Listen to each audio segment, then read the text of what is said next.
बोलो कृष्ण कन्हैया लाल की, भागवत भगवान की। तो भगवान श्री कृष्ण के परिवार में कृष्ण पत्नियों में आपस में बड़ा ही प्रेम था।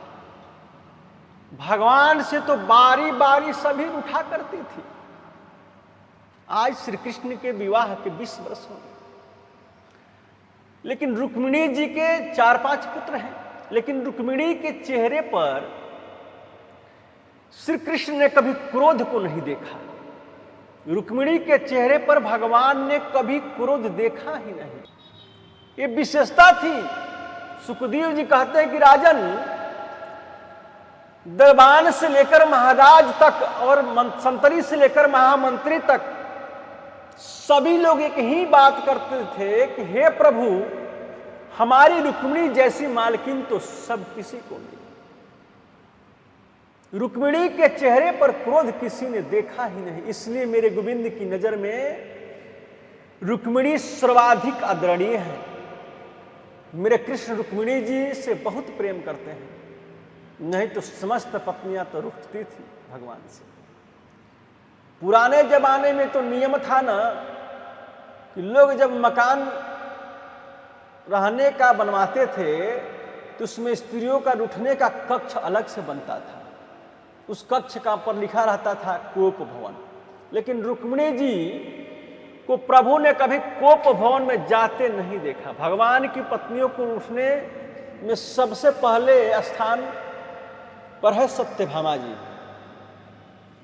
सत्यभामा जी तो बात बात पर ही उठ जाती थी, क्योंकि भगवान का जो खजाना है ना, उसमें 80% शेयर अकेली सत्यभामा का है। जो मणि 2 क्विंटल सोना नित्य निकलती है, वो मणि सत्यभामा के पिताजी सत्राजित के यहां से तो आई थी। तो पिताजी के यहां से ऐसी मणि लाए जो 2 क्विंटल सोना नित्य देती है, तो उनकी बेटी को थोड़े नाज नखड़े तो होगा ही। कहावत है कि जिस स्त्री के मायके से, जिस स्त्री के यहां से यदि कोई उपहार में सामान मिलता हो, ज्यादा सामान उपहार में मिलता हो, तो वो स्त्री थोड़ा नखड़ेली होती है, वो नखड़ा ज्यादा करती है। इसलिए सत्यभामा जी तो भगवान से नित्य ही रुठा करती थी, लेकिन रुक्मिणी को किसी ने रुठते नहीं देखा। उनके चेहरे पर क्रोध कभी नहीं था। तो मेरे प्रभु ने एक दिन सोचा कि कितनी महान है रुक्मिणी महारानी, कितने महान विचार है रुक्मिणी जी के, कितने बड़े बड़े रुक्मिणी जी के पुत्र हो गए, पर मैंने इन देवी के मुख पर कभी क्रोध नहीं देखा। ऐसा कोई एक भी नौकर चाकर नहीं जिसने रुक्मिणी जी से न मिलती हो। हर नौकर से, हर सेवक से पूछती कि कोई कष्ट तो नहीं, सब ठीक है ना। इसलिए सब उनसे प्रशंसक है। आज मेरे कन्हैया ने सोचा कि आज कुछ ऐसी अटपटी बात करूं जिससे रुक्मिणी जी को क्रोध आ जाए। देखूं तो सही कि क्रोध आने पर इनका चेहरा कैसा लगता है। अब बताओ, ये भी कोई बात होती है? लेकिन प्रभु के मन में आ गया कि आज रुक्मिणी जी के महल में भगवान शांत भाव से बैठे और रुक्मिणी भगवान को पंखा झेल रही है। तो कन्हैया ने सोचा कि कोई ऐसी अटपटी बात कहूं कि इनको भी क्रोध आ जाए। तो मेरे गोविंद ने रुक्मिणी की ओर देखा। रुक्मिणी बोली, भगवान आज आप उदास क्यों हैं? तो कन्हैया बोले कि कोई खास बात नहीं है। नहीं, कोई बात तो जरूर है। मैंने कभी आपके चेहरे पर ये उदासी नहीं देखी। आज उदास क्यों हैं आप बताइए। तो कृष्ण भगवान ने कहा कि नहीं, कोई बात नहीं है। रुक्मिणी बोली, बात तो जरूर है। सुनिए, मुझसे कोई अपराध हो गया, कोई गलती हो गया, बताइए ना क्या बात है। कृष्ण बोले, एक गलती हो तो बताएं। गलती पर गलती, गलती पर गलती, गलती पर गलती करती हैं आप। रुक्मिणी बोली कि क्या गलती हुई बताओ ना। मेरे प्रभु ने रुक्मिणी जी से कहा कि राजपुत्रीप्सिता भूपै लोकपाल विभूति भी महानुभाव श्रीमद्बद्दी रूपै रूपौदार्य बलोर्जित। श्री कृष्ण कहते हैं कि रुक्मिणी जी, सबसे पहली गलती तो आपने ये की कि मुझसे विवाह किया। इतने बड़े बड़े सुंदर राजकुमार तुम्हें पत्नी के रूप में चाहते थे, तुमने उन राजकुमारों को छोड़कर इस ग्वारिया के संग विवाह कर लिया। क्या मिला तुम्हें, बोलो। तो प्रभु ने चेहरा देखा और सोचा कि अभी तो गुस्सा आया नहीं, फिर तुम कहोगी कि अजी विवाह मैं तो बिल्कुल नहीं करनी थी, लेकिन इसलिए कर लिया कि तुम बड़े भारी वीर हो। यहां भी गड़बड़ है, क्योंकि राज्योभ्यो बिभ्यतः शुभ्रूम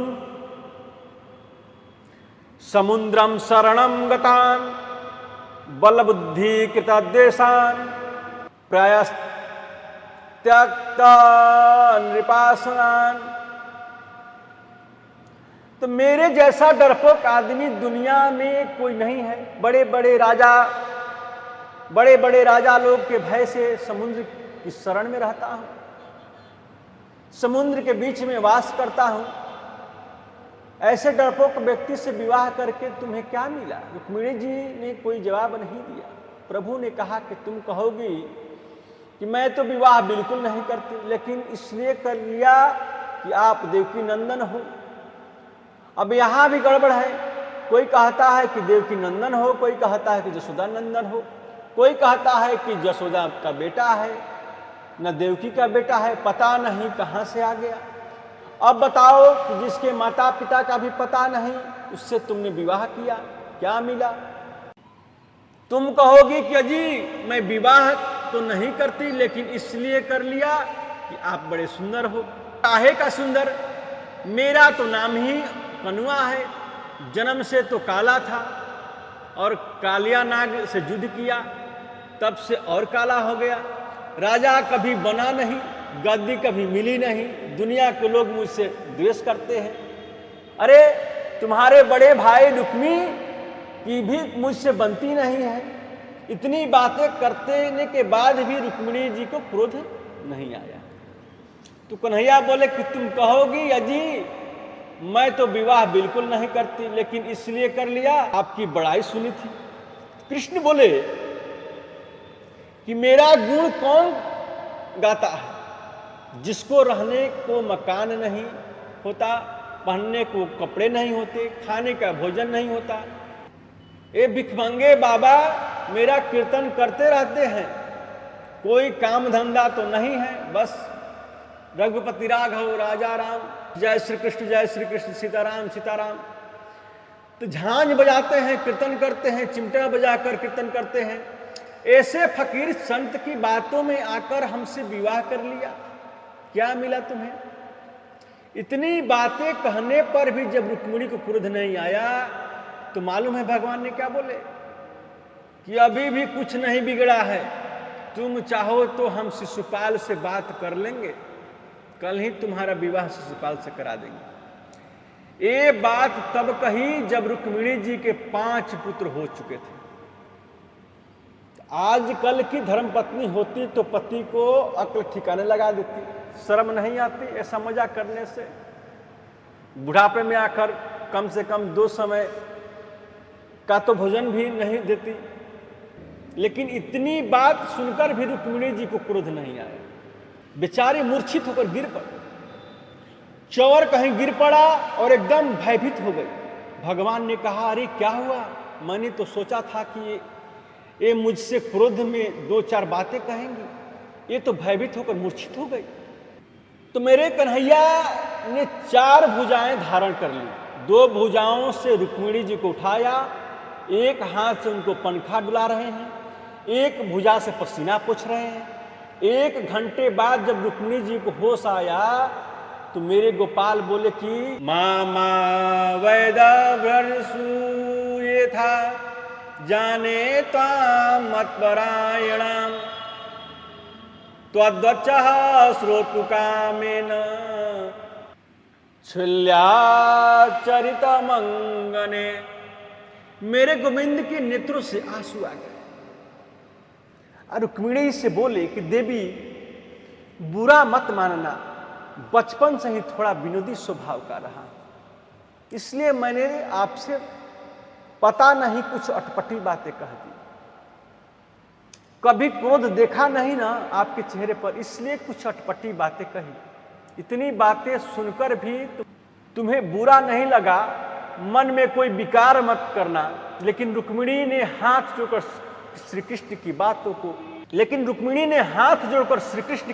को जो जवाब दिया वो सुनने लायक है। रुक्मिणी जी ने कहा कि आपने गलत कुछ भी नहीं कहा, आपने तो ये कहा कि मेरा और तुम्हारा मेल नहीं, तुमने विवाह क्यों किया। बिल्कुल सही कहा आपने। कहा तो प्रकृति से अबद्ध मैं एक नारी, और कहा प्रकृति मेरा आपका मेल है ही कहा। ये तो कृपा करके आपने मुझे अपना लिया, ये मेरा सौभाग्य है। और दूसरी बार आपने कहा कि मेरे माता पिता का पता नहीं, तुमने विवाह क्यों किया। रुक्मिणी बोली कि मैं पूछती हूं कि आपके माता पिता होते हैं क्या? जगत के पिता, जगत के गुरु, जगत के अधीश्वर तो केवल आप हो गोपाल।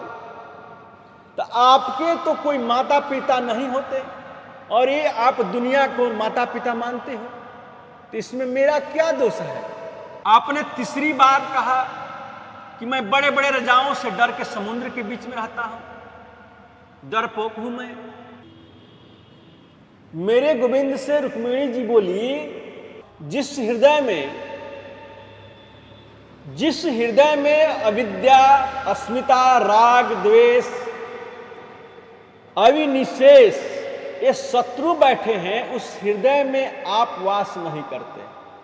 आप तो आत्मा रूपी समुद्र में ही वास करते हैं। चौथी बार आपने कहा कि मैं तो काला हूं, काले से तुमने विवाह क्यों किया। तो रुक्मिणी जी बोली कि महाराज काले हो तब तो कमाल करते हो, गोरे होते तो भगवान जाने क्या होता। यदि नंद लाला तुम होते लली तो गले कट जाते करोड़ों के। हमारे ब्रज के संत ने गाया, करे नंदलाला। ये तो खैर मनाओ कि तुम लाला हो, कहीं लाला की जगह तुम लाली होते ना तो तुम्हारे ऊपर करोड़ों गले कट जाते। कितने सुंदर हैं कृष्ण, काला थोड़े ही है, जग का उजाला है। अपने ये भी कहा कि भिखमंगे महात्मा मेरे कीर्तन करते हैं। रुक्मिणी जी बोली कि मेरे से यदि कोई पूछे तो दुनिया में सबसे बड़ा कोई धनी है तो केवल ये संत है। कबीरा सब जग निर्धना, धनवंता नहीं कोई, अधनवंता सोई जानिए, जाके राम नाम धन होय। तो जिसके पास,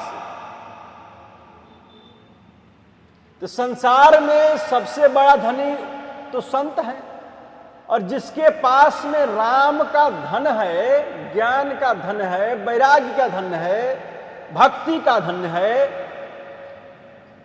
तो मीरा को जब विरक्ति हुई, मीरा ने सर्वस्व छोड़ दिया, तो लोगों ने कहा कि मीरा तुमने इतना बड़ा राजपाट छोड़ दिया, इतने बड़े परिवार को छोड़ दिया तुमने, क्या मिला तुम्हारे महात्मा बनने में।